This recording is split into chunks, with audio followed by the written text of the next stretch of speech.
తక్కువ నీటి వినియోగం, ఎక్కువ ధాన్యపు దిగుబడి, జన్యు సవరణ పంటలదే భవిష్యత్తు. పాలకుల నుంచి తరచూ వినిపిస్తున్న మాటలివి. నిజంగానే జీన్ ఎడిటింగ్ గేమ్ చేంజర్ కాబోతుందా?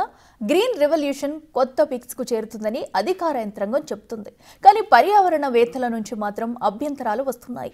కేంద్రం అనుమతించిన 2 జన్యు సవరణ వరి వంగడాలను ఉపసంహరించుకోవాలని డిమాండ్ చేస్తున్నారు. జీన్ ఎడిటింగ్ వల్ల తీవ్ర అనర్థాలు తప్పవని హెచ్చరిస్తున్నారు.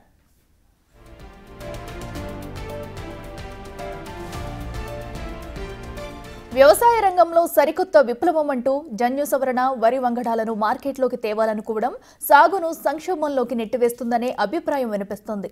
మన విత్తన స్వాతంత్రాన్ని, ఆర్థిక స్వావలంబనాన్ని, సమాజ ఆరోగ్యాన్ని పణంగా పెట్టడమే అంటున్నారు పర్యావరణవేత్తలు.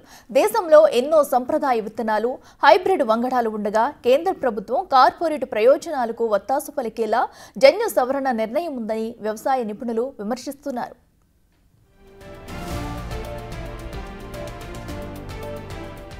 ఈ విషయంలో పాలసీ అనలిస్ట్ దొంతి నరసింహారెడ్డి ఏమంటున్నారో మా ప్రతినిధి రమా అందిస్తారు. ఎడిటెడ్ వరి వంగడాలను మార్కెట్లోకి తీసుకురావాల్సిన అవసరం ఏముంది? ఇంత స్పీడ్గా ఎందుకు వస్తుంది? ఇది కేంద్ర ప్రభుత్వ వ్యవసాయ శాఖ మంత్రి శివరాజ్ చౌహాన్ గారు మే 4, 2020న 2 రకాలు విడుదల చేశాను. ఈ 2 వరి రకాలు చాలా రెవల్యూషనరీ వెరైటీస్ అని, అంటే ఒక విప్లవం రాబోతుంది, సాంకేతిక విప్లవం అని ప్రభుత్వం చెప్పి విడుదల చేశాను. అసలు ఈ జీన్ ఎడిటెడ్ అనేది విదేశాల్లో, ప్రత్యేకంగా అమెరికా అక్కడిక్కడ కొన్ని పరిశోధనలు జరుగుతున్నాయి. జీన్ ఎడిటింగ్ అంటే మొక్క కణంలో రకరకాల జన్యువులు ఉంటాయి. ఆ జన్యువుకు ఒక క్రమం ఉంటుంది. ఆ క్రమంలో వీళ్ళు ఏం చేస్తున్నారంటే, ఈ మధ్య ఒక కొత్త టెక్నాలజీ వచ్చింది, క్రిస్పర్ టెక్నాలజీ అని. ఈ క్రిస్పర్ టెక్నాలజీ ఒక కత్తెర లాంటిది. అంటే ఆ జీన్ని కట్ చేసి తీసేస్తారు. అట్లా కటింగ్ టెక్నాలజీ రావడము, ఇది కట్ చేసి ఇక్కడ ఒక జన్యువు ఉంది, ఈ జన్యువు వలన మనకు కావాల్సిన పని జరుగుతలేదు, లేదా పనితీరు బాగాలేదు, కాబట్టి దాని ఫంక్షన్ని మార్చి ఇంకొక జన్యువు అక్కడ పెట్టడము, లేదా దీంట్లో ఈ రెండిటి మధ్య జన్యువుల మధ్య ఉండే లింకేజ్ ఏదైతే ఉంటుందో అది పొడుగుంది, దాన్ని కట్ చేయడము, ఇట్లా రకరకాలుగా చేస్తున్నారు. ఇది వివిధ పంటల్లో చేస్తున్నారు. యానిమల్స్ మీద జరుగుతున్నాయి, ఇప్పుడు ఈవెన్ హ్యూమన్స్ మీద కూడా జరుగుతున్నాయి, మానవుల మీద, మొక్కల మీద చేస్తున్నారు, పంటల మీద చేస్తున్నారు. ఈ క్రిస్పర్ టెక్నాలజీ ఎవరైతే దాన్ని కనుగొన్నానే జెన్నిఫర్ దౌడ్నా అనేట ఆమె కూడా ఈ సాంకేతికత తోటి మనము మంచి పనులు చేద్దాము, ఏది పడుతుంది పిచ్చి పిచ్చి పనులు చేయొద్దని ఆమె కూడా ఇప్పటికే చాలాసార్లు అన్నది కూడా. అయితే రకరకాల శాస్త్రవేత్తలు ఏంటంటే వాళ్ళకు ఒక ఆట వస్తువు అయిపోయింది. ఇప్పుడు వీళ్ళు ఒక కణంలోకి వెళ్ళి ఈ వాండలిజం చేస్తున్నారు. అసలు ఏది ఎందుకు చేస్తున్నారు, దానివల్ల వచ్చే ఫలితాలు ఏంది, పరిణామాలు ఏంది, దుష్ఫలితాలు ఏంది, ఇవేవి మనకు తెలియవు. ప్రకృతితోటి ఆటలు ఆడుకుంటున్నారు. మనకి ఈ ఫలితం వస్తుంది అని చెప్తున్నారు, కానీ ఆ ఫలితము రావచ్చు, రాకపోవచ్చు.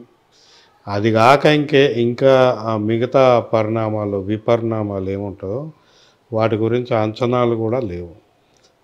వాళ్ళు కూడా ఒప్పుకుంటారు, ఇది అన్సర్టన్ టెక్నాలజీ, దీన్ని మనం అప్లై చేస్తే ఏం జరుగుతుందో తెలియదు. ఇప్పుడు మొన్న విడుదల చేసినవి 2 రకాలు, మన సాంబా మసూరి మీదనే ఎడిటింగ్ చేసి తీసుకొచ్చారు కొత్త రకం, కమలా వెరైటీ అని, ఇంకోటి పూసా డిఎస్టీ రైస్ అని, ఈ 2 తీసుకొచ్చారు. ఈ 2 ఎందుకు తెచ్చామంటే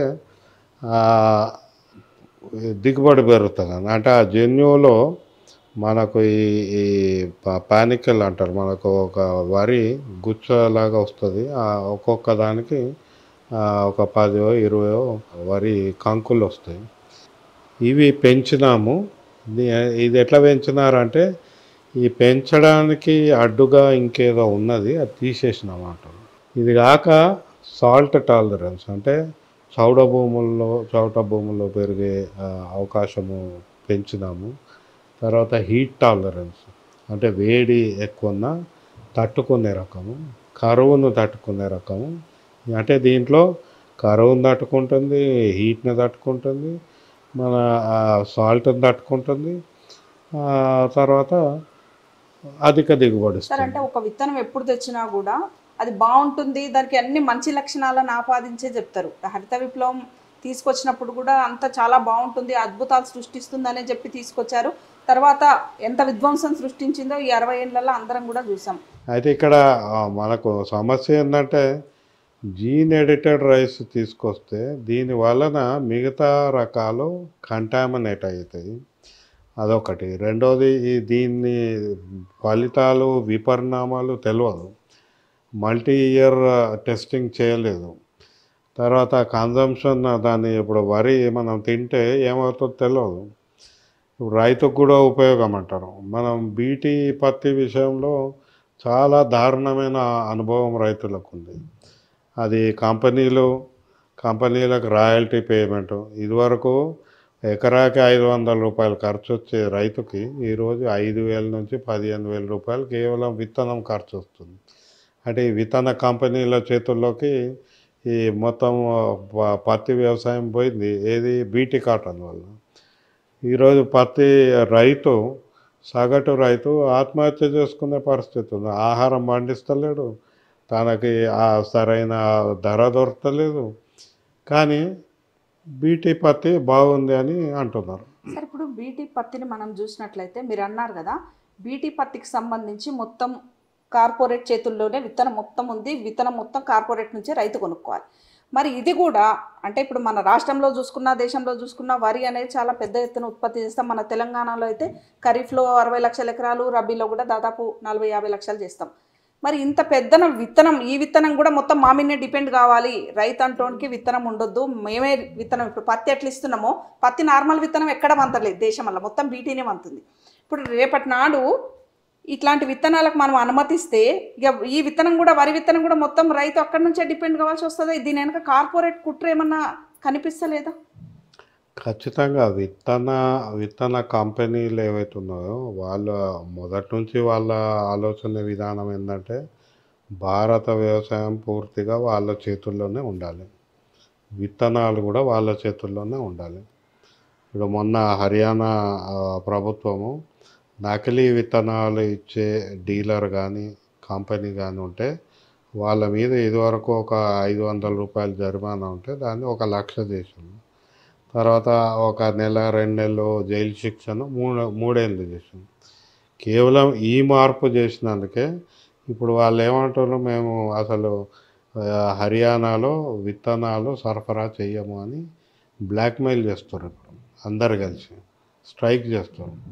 అంటే ఇలా రైతుని సంరక్షించడానికి ఒక రాష్ట్ర ప్రభుత్వం పూనుకుంటే విత్తన కంపెనీలు మేము జవాబుదారీగా ఉంటాము, మేము మంచి విత్తనం ఇస్తాము, ఒకవేళ ఇవ్వకుంటే మా మీద చర్యలు తీసుకోండి అనే బదులు అసలు మీరు చర్యలు తీసుకోవడానికి మీరెవరు, మేము విత్తనాలు సరఫరా చేయమని అంటున్నారు. అంటే ఇట్లాంటి పరిస్థితి ఉత్పన్నం అవుతుంది. కార్పొరేట్ కంపెనీల చేతుల్లో విత్తనాలు ఉంటే అది ఇప్పుడు వరి లాంటి రకాలు పోతే మాత్రం మన ఆహార భద్రత ప్రమాదంలో పడుతుంది. తర్వాత రైతులు వ్యవసాయం చేయలేరు, లాభసాటి వ్యవసాయం ఉండదు, కార్పొరేట్ కంపెనీ చెప్పిందే చేయాల్సి వస్తుంది. అంటే క్రమంగా భారత వ్యవసాయము స్వావలంబన కోల్పోతుంది, మన ఆహార భద్రత ప్రమాదంలో పడుతుంది.